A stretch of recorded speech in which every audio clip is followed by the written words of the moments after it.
La quotidienne d'Écran Total en partenariat avec SAE. Alors le Festival de Cannes, évidemment, ce sont les films, c'est le tapis rouge, c'est les paillettes, c'est la compétition, c'est les stars, mais c'est aussi le marché du film où nous sommes d'ailleurs. Vous pouvez voir tous ces gens qui s'agitent derrière moi. Et aujourd'hui, nous recevons Guillaume Esmiol, le directeur du marché du film, sur le stand d'Écran Total.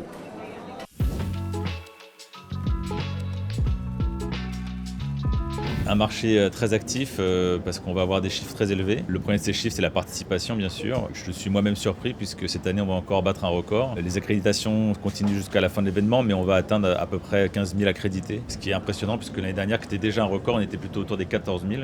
Donc on a une nette progression encore cette année. Ça s'explique quand même par un retour général des différentes régions du monde, notamment l'Asie, qui est revenu très fortement déjà l'année dernière, mais encore plus cette année. Et après aussi un record aussi en nombre d'activités. On a beaucoup d'événements, de conférences, de sommets, d'événements networking. Donc un marché très actif.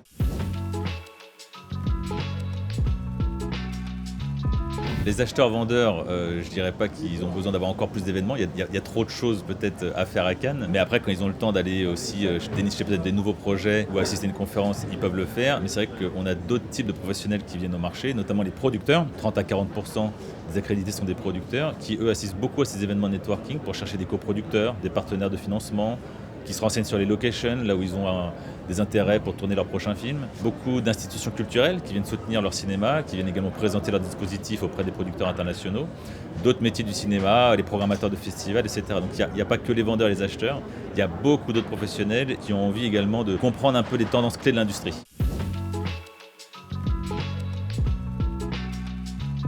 Cette année, on lance d'autres programmes, dont Cannes Remakes. On a bien constaté évidemment que des producteurs s'appuyaient sur ce qu'on appelle des IP, des œuvres existantes qui peuvent être adaptées en film. On avait déjà un programme d'IP, je dirais entre guillemets, qui s'appelle Shoot the Book, qui est dédié à l'adaptation de livres en film. Mais on avait envie de faire grandir les opportunités de dénicher d'autres types d'IP. Donc cette année, on a lancé Cannes Remakes avec le CNC notamment, avec qui on avait des discussions, qui eux aussi avaient senti qu'il y avait quelque chose à travailler sur cette thématique, puisque les remakes français, pour parler de cela, ont un fort potentiel à l'international.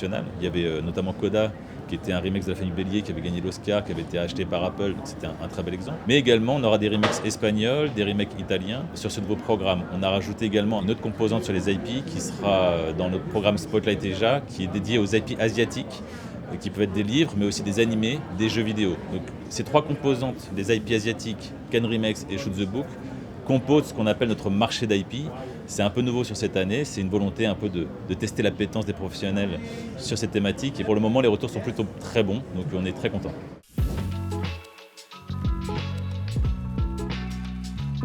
Le festival a lancé une nouvelle compétition qui s'appelle la compétition immersive. Sans me tromper, je pense que c'était en 2017. Il y avait cette œuvre d'Inarritu qui avait fait beaucoup de bruit, Carnegie Arena, qui était présentée en sélection officielle au Festival de Cannes. C'est la première fois qu'un grand festival avait mis une œuvre immersive en sélection officielle. Entre-temps, le marché du film avait continué à explorer cette thématique à travers un programme qui s'appelait Cannes XR, dédié aux technologies immersives et aux œuvres immersives. Toujours pour explorer ce champ-là, il y avait cette question. Est-ce qu'on crée une compétition immersive ? Le festival a fait le choix de lancer cette compétition immersive avec, je dirais, beaucoup d'ambition, puisqu'on pense que c'est un art qui mérite sa propre compétition. C'est un médium à part. Il y a des liens avec le cinéma, mais on voulait un écrin qui mette vraiment en valeur spécifiquement ce type d'œuvre parce que c'est très différent du cinéma. C'est des artistes qui ont une façon de raconter des histoires de façon très différente. Il y a une variété d'œuvres de réalité virtuelle, de réalité augmentée, mais aussi de vidéo mapping, avec aussi parfois des acteurs réels. Je ne peux pas dire que c'est lié par rapport au fait que le marché immersif se développe, mais oui, on a envie de l'aider, on a envie de le soutenir, notamment sur le sujet de la distribution des œuvres, qui est un des points clés. Mais aujourd'hui, je dirais, c'est d'abord la compétition immersive et autour se greffent des activités plus panel et marché qu'on pourra développer à l'avenir.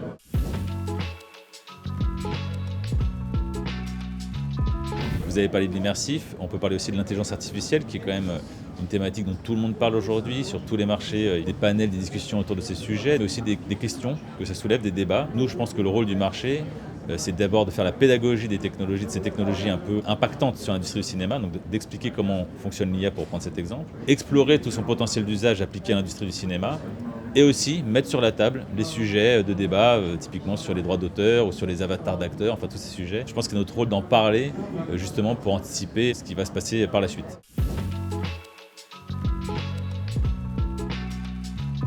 C'est un des sujets qui parfois soulève le débat. Notre rôle, c'est quand même de mettre ces sujets-là sur la table. Et nous, le marché, on souhaite que les gens puissent avoir un avis éclairé. Donc c'est pour ça, encore une fois, j'insiste, on veut expliquer la technologie. Parfois, il y a un peu des mythes, parfois des conclusions un peu hâtives. Mais voilà, moi, si vous me posez la question, je pense que c'est un outil. C'est un outil qui peut servir les professionnels du cinéma. Et ça doit être un outil qui doit servir la création, mais aussi la partie business, tout en se posant des bonnes questions. Voilà, il ne faut pas qu'il y ait des impacts moins positifs. Il ne faut pas en avoir peur non plus. Il ne faut pas se mettre des œillères. Si ça doit avoir un impact sur certains métiers, il faut en avoir conscience et l'anticiper, avec un avis, encore une fois, éclairé.